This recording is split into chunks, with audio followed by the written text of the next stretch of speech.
क्योंकि नायरा अच्छे जानती थी कि उसके कभी किसी दूसरे के मामले में नहीं पड़ते थे। इसलिए नायरा को लगने लगा कि मायरा मेघराज के बारे में अपनी बात कहने से मना कर देगी, जिसके चलते हेमराज मेघ को सजा भी दे सकते थे। लेकिन नायरा नहीं चाहती थी कि मेघ को सजा मिले, और इसलिए उसने मेघराज की गंभीर नजरों को देख मायरा का हाथ पकड़ लिया और वो कुछ कहने ही वाली थी कि तभी मायरा गंभीर आवाज में बोली, नायरा, तुम अच्छे से जानती हो हमारा प्राचीन कबीला बाकी कबीलों से अलग है और हम लोग मेघ की कोई मदद नहीं कर सकते। ऐसा कहते हुए मायरा ने अपनी बातों को शक्तियों की मदद से दबा दिया था ताकि सिर्फ नायरा ही उसकी बात सुन सके। अपनी बहन मायरा की बात सुनकर नायरा हल्की परेशानी के साथ बोली, मायरा बहन, क्या आप भूल रही हैं? हम दोनों ही पहले मेघा की मदद करने के लिए आगे आए थे, और अगर उस वक्त हम उसकी मदद नहीं करते तो शायद वो चिकित्सा केंद्र के संग्रहालय में नहीं आया होता और ना ही उसका डोडो से सामना होता। इसलिए आपको उसकी मदद करनी होगी, वरना हेमराज उसके लिए मुश्किलें खड़ी कर देंगे। वहीं मायरा को ऐसे खामोश देख डोडो के चेहरे के भाव बदलने लगे। असल में हेमराज और लिंगेश भी जानते थे कि पूर्वज शंकु मेघराज के साथ थे, इसलिए उन्होंने मायरा और नायरा से इस बारे में पूछा था, क्योंकि मायरा प्राचीन भेड़िया समुदाय का हिस्सा बन चुकी थी और इसलिए उसके कबीले में उसे खास बुजुर्ग के जितना दर्जा दिया जाता था। साथ ही उसने एक भेड़िए कबीले की प्राचीन 9 इमॉर्टल वेरिएंट सील का पहला पड़ाव भी सीख लिया था।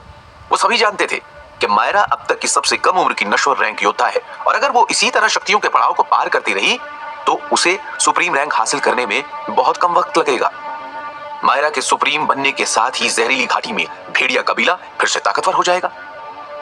उस तंग माहौल में एक पल के लिए सभी की नजरें मायरा पर थी और उन्हें अपने कानों में कुछ आवाज सुनाई दी।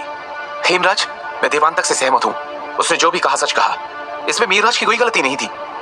अगर मेघराज डोडो पर हमला नहीं करता तो डोडो की जगह उसकी आज ऐसी हालत हो जाती। साथ ही उसने बुजुर्ग लिंगेश को भी इस बारे में बताया था, लेकिन बुजुर्ग लिंगेश ने अपनी नाराजगी के चलते मेघराज की बात ही नहीं सुनी। ऐसा कहते हुए मायरा ने एक ठंडी आह भरी और मुस्कुराहट के साथ अपनी बहन नायरा की ओर देखा, जिसके चेहरे पर मुस्कुराहट थी। लेकिन नायरा ने ध्यान नहीं दिया कि मायरा की आंखों में हल्की परेशानी थी। नायरा की नजरें तो सिर्फ मेघ पर थी, जो अपने चेहरे पर मुस्कुराहट के साथ खड़ा था।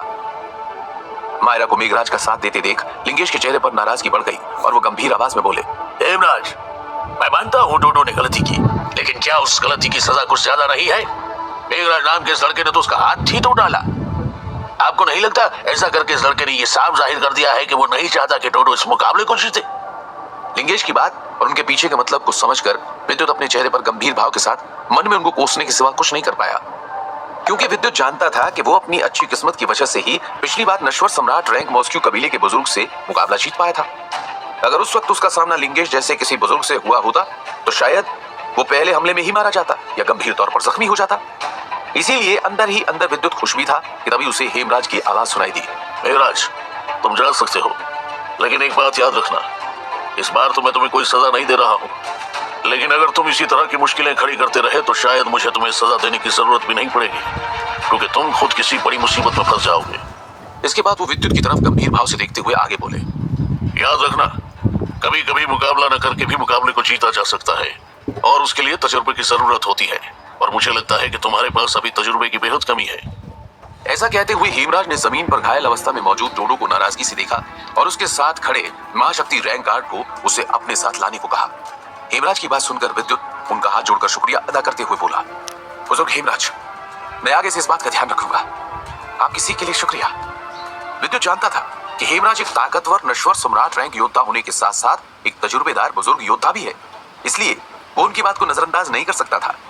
हेमराज के इस फैसले से लिंगेश को बुरा तो लगा, लेकिन वो जानते थे कि हेमराज को बिल्कुल भी पसंद नहीं था कि कोई उनके फैसले और नियम के खिलाफ जाए, और सच तो यही था कि डोडो ने नियम के खिलाफ जाकर पहले मेघराज पर हमला किया, वो भी ये जानते हुए कि मेघराज एक नश्वर रैंक योद्धा था और वो उसे जख्मी कर आसानी से मुकाबले में हरा सकता था।